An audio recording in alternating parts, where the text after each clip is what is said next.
دنیا میں قیامت تک جتنی بھی ترقی ہوں گی ان ساری ترقی کی بنیاد کہیں نہ کہیں سے قرآن یا حدیث کے ذریعے ہی ہوگی۔ میں صرف پہلے 2 مثالیں آپ کے سامنے پیش کر دوں اور اس کے بعد آرٹیفیشل انٹیلیجنس کی اصل کی طرف آپ کی توجہ کو مبذول کراؤں گا تاکہ آپ محسوس کر سکیں۔ ہم دیکھ رہے ہیں کہ ڈے بائی ڈے سائنس اور ٹیکنالوجی ترقی کی طرف ہے، اور اس ترقی کے دور کے اندر ایسی چیزیں ایجاد ہو رہی ہیں کہ جس کے بارے میں انسان کبھی سوچ بھی نہیں سکتا تھا۔ مثال کے طور پر آپ اگر گزشتہ 100-200 سال پیچھے چلے جائیں تو اوپن ہارٹ سرجری کے حوالے سے کوئی کانسیپٹ یا کوئی چیز آپ کو نظر نہیں آتی ہوگی، لیکن ہم آج دیکھتے ہیں کہ ہارٹ کے پیشنٹ کا آپریشن جب ہوتا ہے تو اوپن ہارٹ سرجری ہوتی ہے، اور یہ اب کامن یہ چیز ہو چکی۔ سوال یہ پیدا ہوتا ہے کہ یہ خیال دنیا کے ماہر طب کو کیسے آیا، کہاں سے انہوں نے سیکھا، اور اس کی اصل کہاں سے ہے؟ تو میرے پیارے آقا صلی اللہ علیہ وسلم کے پیارے دیوانوں، رسول رحمت صلی اللہ علیہ وسلم کو اللہ رب العزت جل جلالہ نے جب سفر معراج سے مشرف کرنا چاہا تو پہلے سرکار صلی اللہ علیہ وسلم کا شق صدر کیا، یعنی سینہ چاک کیا، اس میں سے کچھ نکالا گیا، کچھ رکھا گیا، اور پھر حضور صلی اللہ علیہ وسلم نے معراج کا سفر فرمایا۔ دنیا کو یقین ہو گیا کہ سینہ کھولا بھی جا سکتا ہے، کچھ نکالا بھی جا سکتا ہے، اور کچھ رکھا بھی جا سکتا ہے۔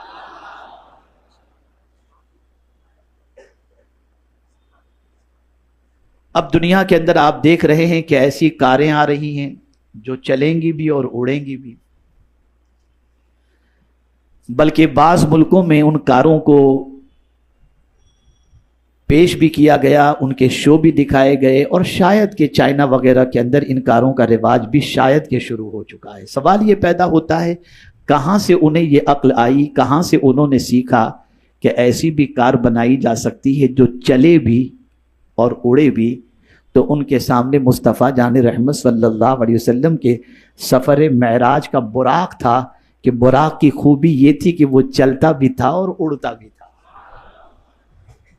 مجھے بڑے افسوس کے ساتھ اپنے بارے میں اور مسلمانوں کے بارے میں یہ کہنا پڑ رہا ہے کہ ہم نے قرآن مقدس اور سیرت نبوی صلی اللہ علیہ وسلم کو بہت ہلکے انداز میں لیا، اور ہم نے اس کے بارے میں غور کرنے کی کوشش نہیں کی، اور تحقیق کے میدان میں محنت کرنے والے بیس جب تلاش کرتے ہیں تو قرآن سے تلاش کرتے ہیں، حدیث مصطفیٰ صلی اللہ علیہ وسلم سے تلاش کرتے ہیں، اور پھر اس کے بعد محنت و مشقت کر کے انسانوں کے نفع کی کوئی چیز وجود میں لاتے ہیں، اور انسان اس سے فائدہ اٹھاتا ہوا نظر آتا ہے۔ اب آئیے ہم سمجھتے ہیں یہ آرٹیفیشل انٹیلیجنس ہے کیا۔ پہلے تو لفظ کے اوپر توجہ دیجئے، آرٹیفیشل، یعنی یہ اوریجنل نہیں ہے، ڈپلیکیٹ ہے۔ لفظ بتا رہا ہے کہ یہ اوریجنل، بولیے، یہ آرٹیفیشل ہے، مصنوعی ہے۔ چلیے اتنا تو سچ کہنے والے نے کہہ دیا کہ یہ اوریجنل نہیں ہے، آرٹیفیشل ہے۔ آرٹیفیشل انٹیلیجنس کا مطلب ہوتا ہے مصنوعی ذہانت۔ ذہانت کا تعلق عقل سے ہے، اور اسلام کے اندر عقل کی بڑی اہمیت ہے۔ میرے پیارے آقا صلی اللہ تعالی علیہ وسلم کے پیارے دیوانوں، اللہ عز و جل نے قرآن مقدس میں بھی عقل کی اہمیت کا ذکر فرمایا، اور رسول اعظم صلی اللہ علیہ وسلم نے بھی اپنی حدیث مبارکہ میں عقل کی فضیلت پر ارشاد فرمایا ہے۔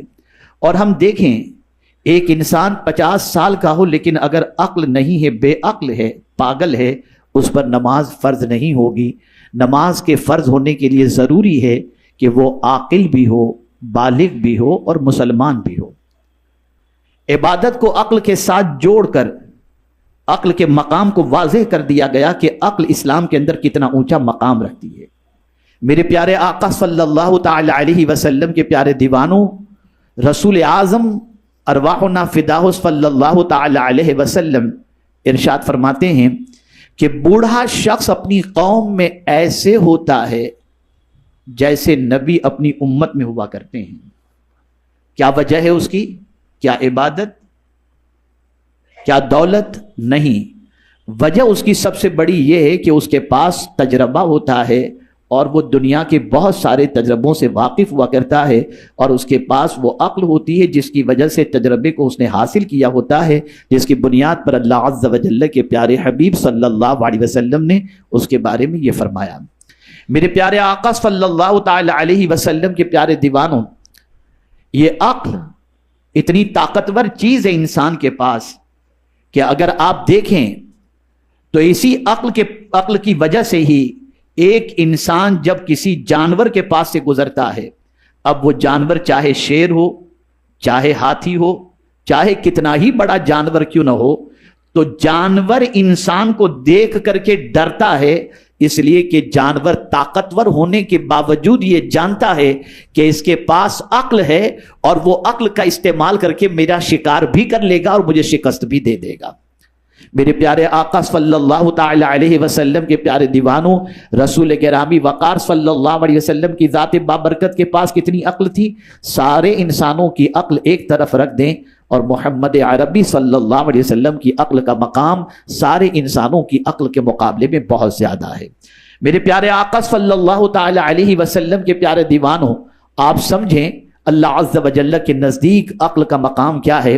اللہ تعالیٰ نے سب سے پہلے عقل کو پیدا فرمایا، پھر اس نے فرمایا آگے آ تو وہ آگے ہو گئی، پھر فرمایا پیچھے جا تو وہ پیچھے چلی گئی، پھر اللہ تعالیٰ نے فرمایا مجھے اپنی عزت و جلال کی قسم، میں نے کوئی مخلوق ایسی پیدا نہیں کی جو میرے نزدیک تجھ سے زیادہ معزز ہو۔ یہ عقل ہے۔ میرے پیارے آقا صلی اللہ تعالی علیہ وسلم کے پیارے دیوانوں، حضرت انس بن مالک رضی اللہ تعالیٰ عنہ فرماتے ہیں کچھ لوگوں نے بارگاہ رسالت مآب صلی اللہ علیہ وسلم میں ایک شخص کی بہت زیادہ تعریف کی، تو رسول اعظم صلی اللہ علیہ وسلم نے فرمایا اس کی عقل کیسی ہے؟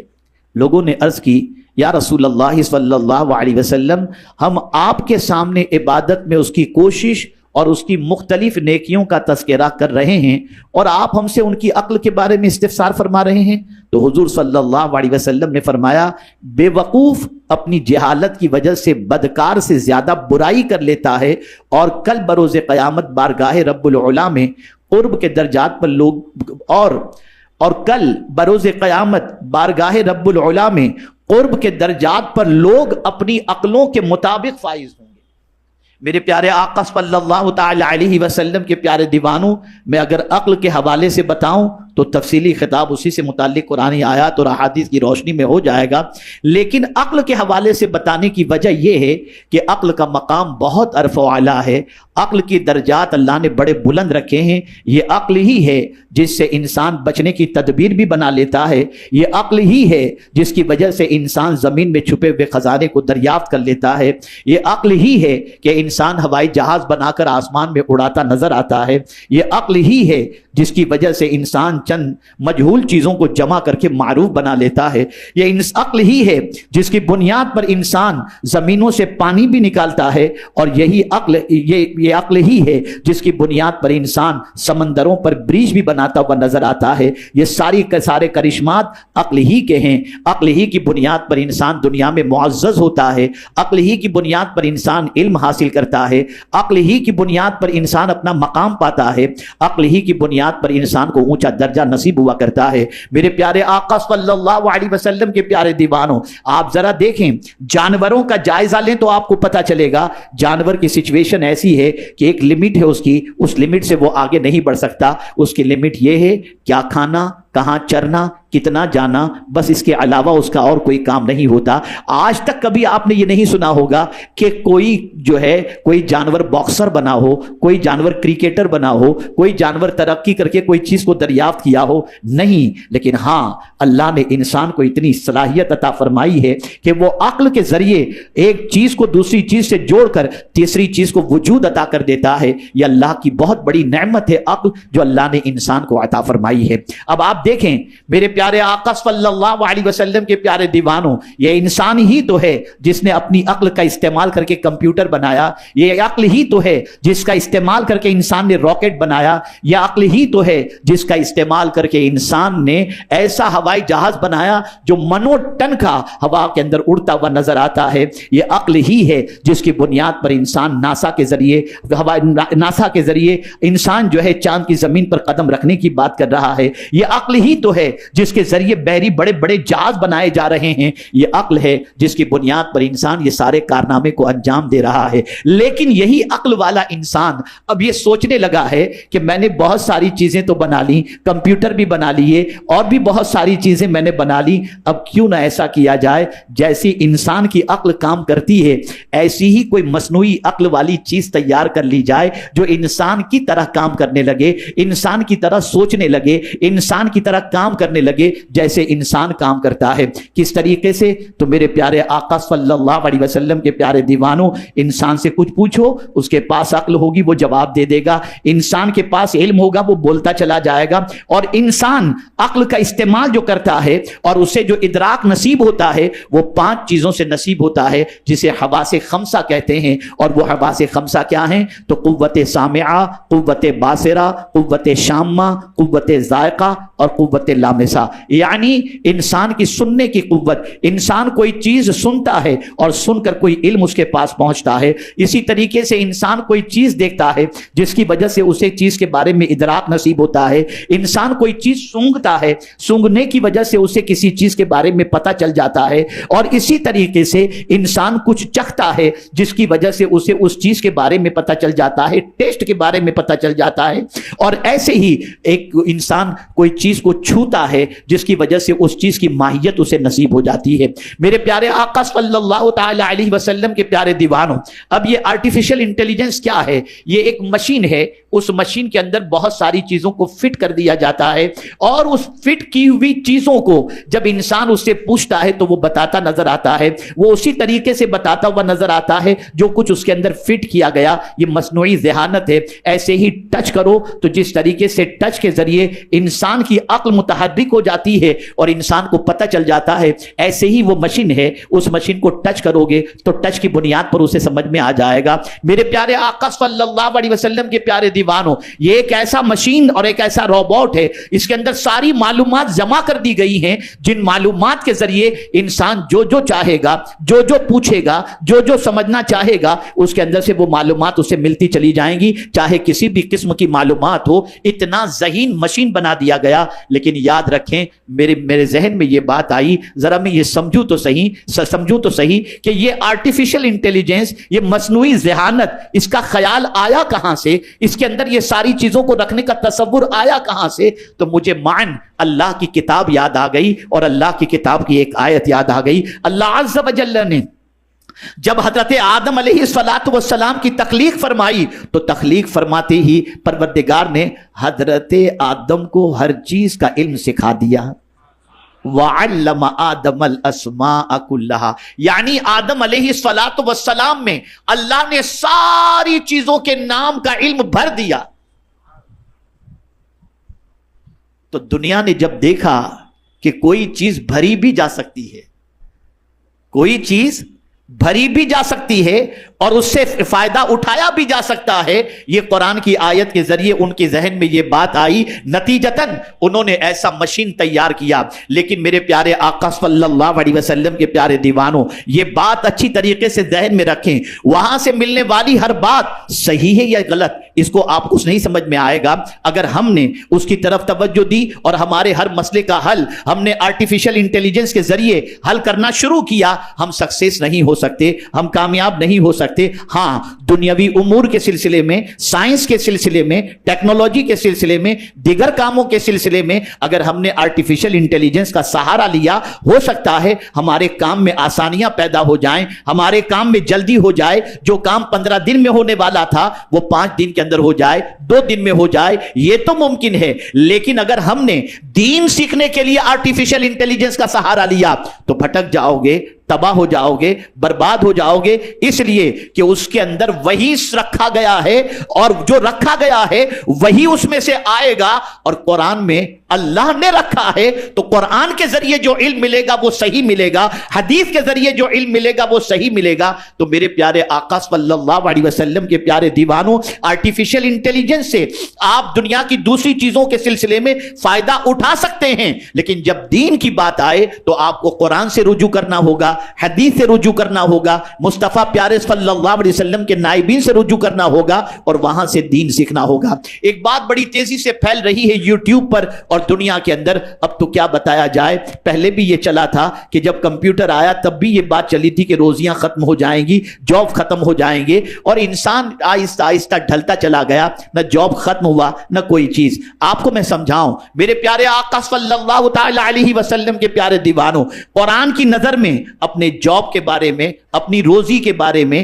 اپنے رزق کے بارے میں سمجھنے کی کوشش کریں. انشاءاللہ العظیم اگر آپ نے قرآن کی روشنی میں سمجھنے کی کوشش کی، ہزارہ مشین آ جائیں، ہزارہ آرٹیفیشل انٹیلیجنس آ جائے، کبھی انشاءاللہ العظیم آپ کے رزق کے اندر کوئی خطرہ نہیں ہو سکتا. دلیل کی روشنی میں عرض کروں تاکہ آپ سمجھ سکیں. زندگی دینے کا حق کس کو ہے؟ اللہ عز و جل کو. کھلانے کا ذمہ کس نے لیا ہے؟ بولیے. روزی کا ذمہ کس نے لیا ہے؟ اچھی زندگی کون عطا فرمائے گا؟ اللہ عز و جل. اللہ عز و جل نے اچھی زندگی کے لیے ایک کانسیپٹ دیا. میرے بندو، دنیا 1000 ترقی کر لے، ماڈرن ٹیکنالوجی میں کہیں سے کہیں تک پہنچ جائے، لیکن اگر تم اچھی زندگی چاہتے ہو میں تمہیں اچھی زندگی دوں گا، لیکن کنڈیشن ہے.